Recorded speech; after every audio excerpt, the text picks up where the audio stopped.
our audience wants to understand more about Goldman's involvement in 1MDB and what happens next. Give us an update, because the finance minister, Lim, has says the government may drop criminal charges against Goldman if the firm pays $7.5 billion. Have there been any direct talks with Goldman Sachs? But there have been negotiations. Of course, since negotiations are taking place, I'm not in the position to say more, but it's important to know what excesses and crime they committed.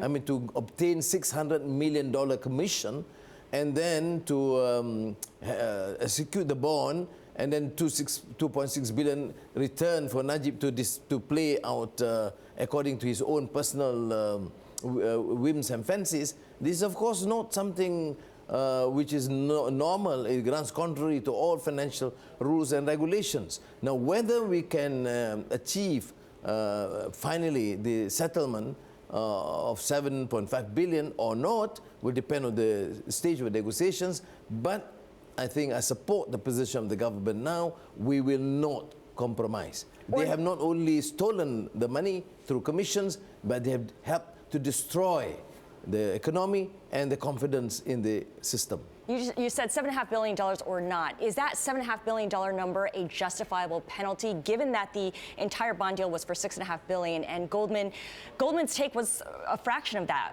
Would it make sense for them to pay the equivalent of the fees that they collected? No, I leave it to the authorities, the team, to decide the quantum.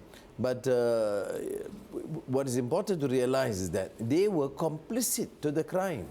The effect being the whole image of the country, the confidence of investors, and now the state of the economy. They must bear responsibility. So you reject the argument that it was a few bad apples in the firm?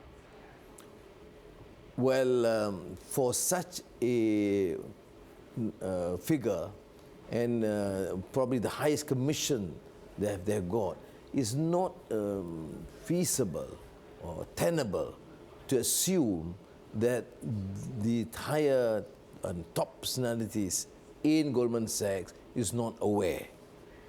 Now, should Malaysia safeguard itself in any way against foreign banks, against foreign institutions, foreign players? No, we have adequate safeguards and policies and regulations. This, however rigid the safeguards, if you have crooks running the system, they can always navigate. So it is important to have institutions and rule of law and to have credible leaders with very high ethical standards.